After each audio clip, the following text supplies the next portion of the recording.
Joining us now is retired Army Colonel Jack Jacobs. He's a Medal of Honor recipient and an NBC News military analyst. And Colonel, please break down the situation militarily right now on the ground in Ukraine. Well, the Russians, having had little success initially, just walking into Ukraine because there was so much resistance from the Ukrainians, have now decided to conduct a scorched earth tactic. So they're relentlessly bombing and bombing civilians using indirect fire means, artillery, multiple rocket launchers, any way they possibly can in order to make life as difficult as possible for the Ukrainians. That is going to result almost undoubtedly in the complete isolation of the major cities, which will be laid siege, and then the link up of Russian forces that skirt the cities from the north and from the south in order to isolate the Ukrainian army in the east. The result is going to be more carnage. We have to remember that Putin is doing whatever he can in order to achieve his goal, which is to take over all of Ukraine. And though he was initially stymied because his forces were inept, they used the worst possible tactics, going down a main supply route without any security on either flank, which slowed them down because they were attacked by Ukrainians, and has now decided that it doesn't matter what he does as long as he achieves his objective, and that means a brutal, unrelenting bombardment of the civilian population of Ukraine. It's only a matter of time before even more people are killed. And the countries in the West that are like Romania and Poland, who are receiving refugees, are going to be overflowing with refugees and won't be able to care for them. We originally thought 2 to 4 million refugees. It's obviously going to be much more. And the really bad news is those who can't get out of Ukraine are likely to wind up killed by the Russian forces, Selena.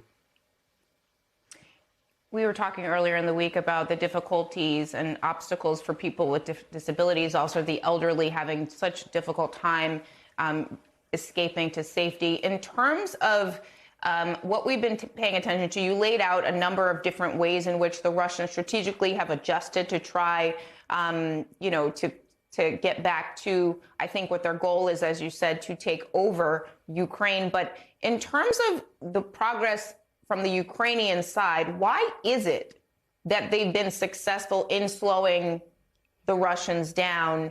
And are there things they could continue to do in the next few days here to expand on that success? Or are you predicting it will get more brutal from the Russia side of things?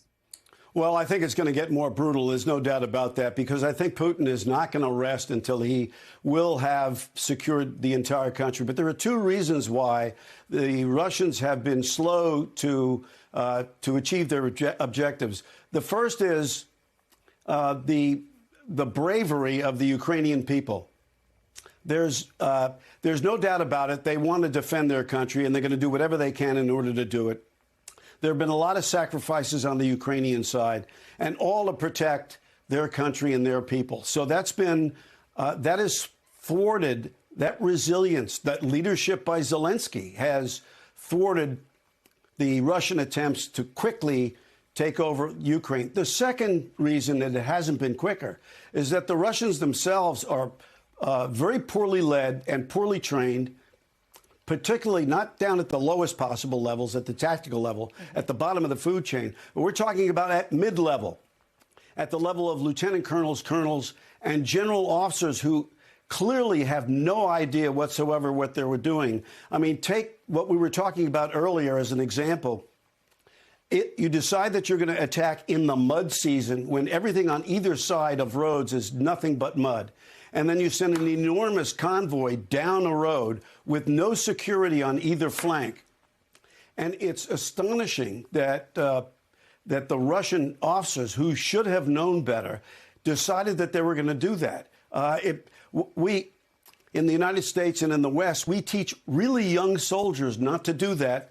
The Russian generals decided to do that. And it's not surprising, therefore, they were stymied, slowed down by the Ukrainians, who, armed with anti-tank weapons, managed to completely eliminate formations of Russian tanks and armored vehicles, slowing everything down still further. It's almost as if the Russians themselves learned absolutely nothing from their own defense of their own country, particularly Stalingrad, for example. During the Second World War, when the Germans tried the same thing and the Russians repelled them, the Russians do not remember anything that happened, evidently, tactically, in the Second World War, and are paying the price for it. Zerlina?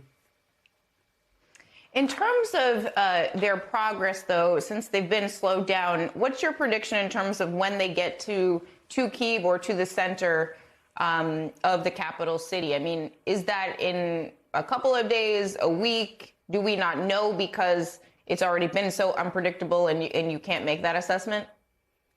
Well, we don't know for sure. By the way, as an aside, let me tell you that the Ukrainians are getting a great deal of intelligence information from the West.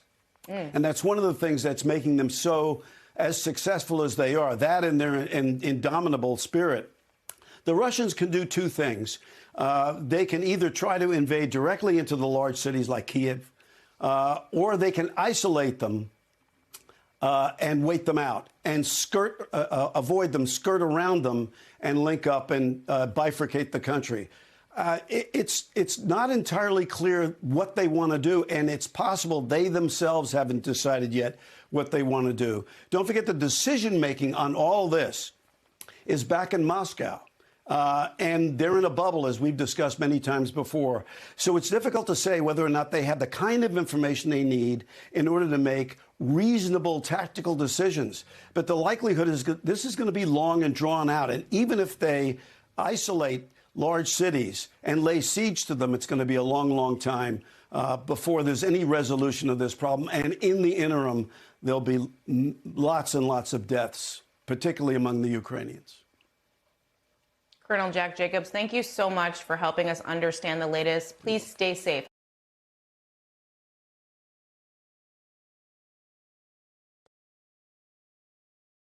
Hi, I'm Zerlina Maxwell. Thanks for checking out our channel on YouTube. You can see more from Zerlina by clicking any of the videos on this screen, and make sure you subscribe below to stay up to date on the day's biggest stories. Thanks for watching.